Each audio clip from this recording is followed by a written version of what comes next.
Hello, creative ones, and welcome to Mixed Media Art Fundamentals. I'm Michelle Brown with Mixed Media Art, and I'm so excited to be running you through the basics of mixed media, answering many of your questions, and hopefully inspiring you to give it a try.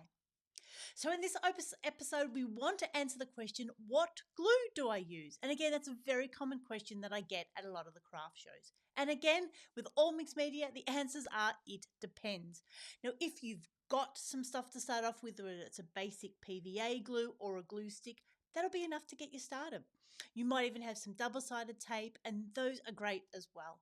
But again, depending on how you want to build up the layers will really depend on what you want to use. So I've got quite a few examples to show you, so let's jump in. So like we said, you can easily start with a glue stick. This works well when you've got some fairly thin layers to put down. But again, if we're going to be adding a lot of paint over the top, we really want to consider that, how well this will stick once it gets wet again. So glue stick's a good place to start. Again, a lot of scrapbookers and card makers will have some double-sided tape. This is about a 5 or a 6 mil thick. And again, this is really great for adding layers in card making, but sometimes it can create a bit of an uneven surface in our mixed media that we don't really want. So you can use it in some applications. I have used it here in this little one to pop this word on the top. You can also use foam tape, which help lifts it up. But again, when we're doing things in books, we don't want to add too much dimension. So sometimes just that little layer of double-sided tape can be a great way to add that detail. Now, the other thing I used to add this embellishment was this matte glue. It's like a PVA. It comes in a really cute little applicator. It makes it so easy with that nib to be able to put it just where you want it. Adding in that little bit of glue to stick down doesn't take long to dry. Now, if we're doing some more advanced bookbinding techniques, then a good tape called duct tape or sort of a fabric tape can work really well. That can come in lots of different colors as well, which makes it really easy to do your bookbinding on your covers. But my most favorite gel medium that, of course, I want to share with you today is an adhesive called a gel medium. So it's a plastic base. It's like paint without the color pigment in it, and it's also got quite a low moisture content, so it makes it much easier for adding on the layers.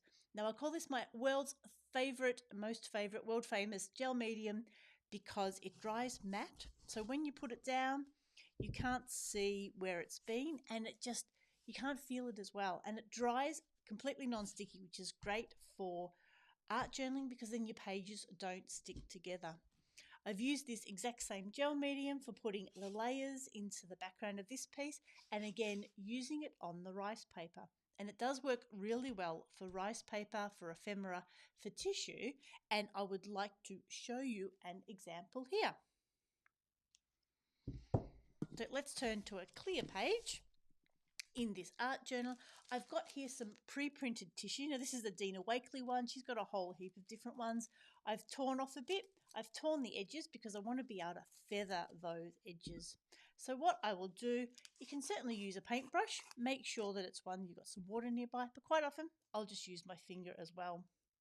And so this is how I would apply any of my mediums. I put a layer down first on the substrate, making sure it's fully dry, and if I was going to do this over some ink, I would make sure that it was waterproof. Now, I'm not sure whether you can see that. I've got just a thin layer there. I'm then going to put my tissue down. Now, this is the key bit. We want to put a layer over the top as well. So from the middle, we want to apply some and then work it out like that. And you can see the tissue bending a little bit, but then as it gets that layer of adhesive on both sides, and by using your finger, you can push it out and it gives you the ability to make sure it goes down flat. It's not wrinkling. And of course, we want to pop the lid on so that it doesn't dry out. And then if you're using a paintbrush or a finger, give it a really good clean because we really don't want to be eating much of it. And so that's how simple it is to use the gel medium. Just a little bit on the bottom, add down your tissue or your ephemera or your image, put it over the top. And once that's dry, like I said, it will be completely clear, matte, absolutely feel like it's not there. So you can then go and here I've doodled over the top of it. You can certainly draw it. You can add shading.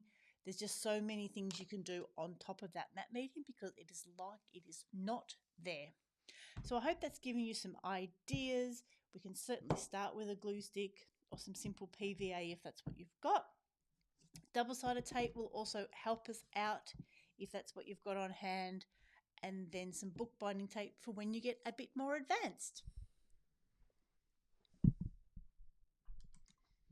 So I hope that's given you some ideas and pointed you in the right direction when you're considering what adhesive or glue you might want to use in your mixed media art. So as we will say, there are no rules, only guidelines, so experiment. If you find that you're trying to put layers on top of your adhesive and it's not sticking because it's too shiny, then you might want to consider using something different. Or if you find that your layers are falling off because they're not sticking well enough, then you might need to use something a little bit different. So I hope you've enjoyed this episode of Mixed Media Art Fundamentals. Give us a thumbs up, leave your questions in the comments, subscribe to our channel, and I look forward to catching up with you again soon. This is Michelle signing off. I hope you have a crafty day.